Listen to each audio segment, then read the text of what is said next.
Итак, всем привет! Я сижу буквально потирая ручки, ведь сегодня уже 5, а в понедельник у нас 6 июня. И 6 июня у нас стартует Всемирная конференция для разработчиков WWDC 2022. На ней нам покажут новые версии программного обеспечения macOS 13, iOS 16, iPadOS 16, watchOS 9 и tvOS 16. Да, будут говорить еще про умный дом, много-много всего нового. Каждый год это происходит. Умный дом, новые возможности для умного дома по ходу конференции, новые инструменты для разработчиков. То есть будет очень-очень интересно, где можно будет посмотреть конференцию WWDC 2022 на сайте apple.com. То есть нажимаем сюда, и здесь будет стрим. Просто на сайте Apple можно будет посмотреть. Я знаю, что Apple очень сильно следит за ютуберами, за блогерами, за нами. И нам нельзя будет стримить. При всем желании нам нельзя стримить их презентации. Сразу они блокируют стримы с YouTube, так как Apple имеет свой YouTube канал и сама транслирует свои конференции. Значит, первое на сайте, второе, конечно же, на YouTube, третье на маках, на хакинтошах, на айфонах, на айпадах. Есть приложение, называется Apple Developer. Давайте откроем. Вот это приложение. Уже оно обновлено. Открываем это приложение. Нажимаем Don't Send. Зачем что-то кому-то отправлять? Я чё? Code One, Code All. Вот. Apple Keynote. Написано 6 июня в 10 утра. В 10 утра по их времени.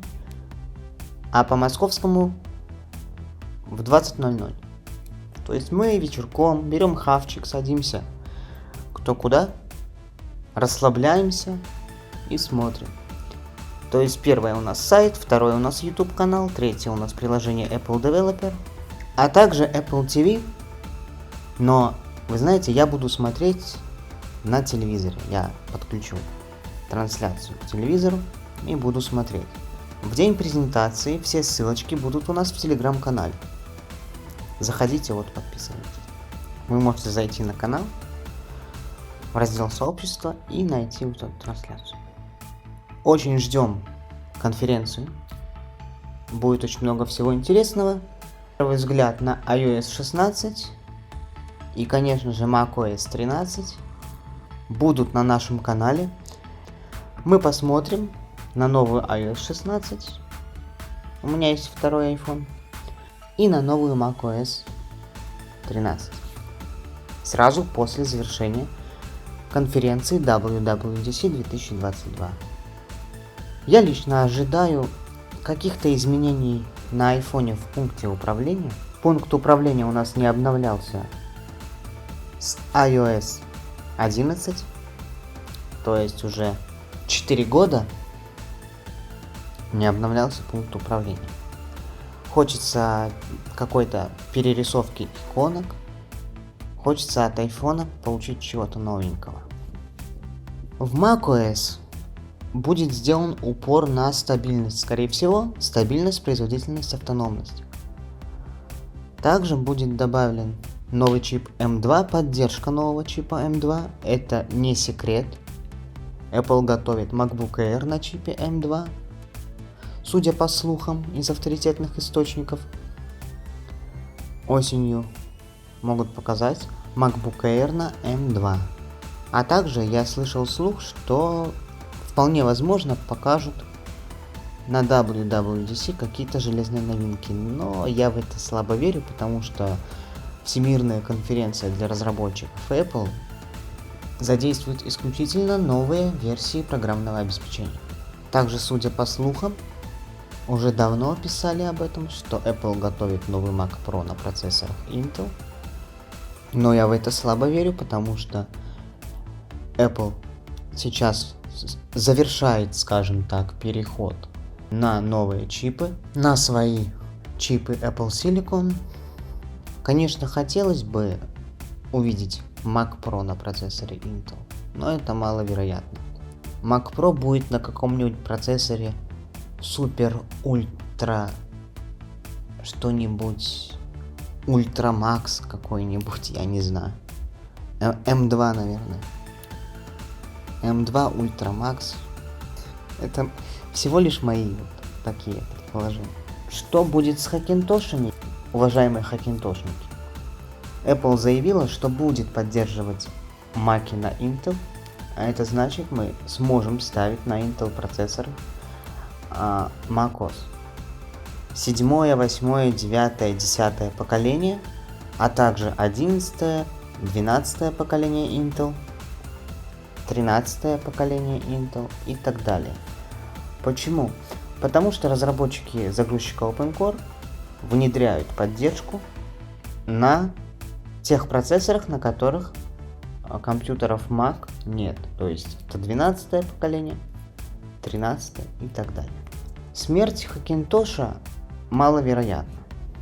Потому что я думаю, что будет какая-нибудь лазейка, да даже не лазейка, будет что-то такое, что позволит macOS работать на процессорах Intel, даже если Apple переведет всю свою линейку компьютеров Mac на процессоры Apple Silicon, то есть на свои чипы.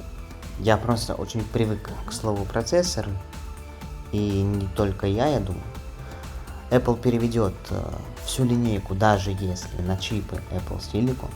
Разработчики OpenCore не дремлют. Как только закончатся компьютеры Mac, поддерживаемые на процессорах Intel, Apple полностью уберет поддержку Intel с новых версий macOS. Но я так думаю, что разработчики OpenCore найдут способ запускать систему на процессорах Intel, поэтому не отчаиваемся, еще очень-очень много времени будут поддерживаться Intel. Что касается Хакинтоша и macOS 13, мы поговорим в новом ролике. Также я затрону данную тему. В общем, ждем конференцию. Подписываемся на наш телеграм-канал, мы там будем вести текстовую такую новостную, мы всегда это делаем, новостные посты текстовые по ходу презентации. Подписываемся на телеграм, на твиттер, на Яндекс.Дзен. Спасибо, что вы с нами, мы стараемся для наших зрителей.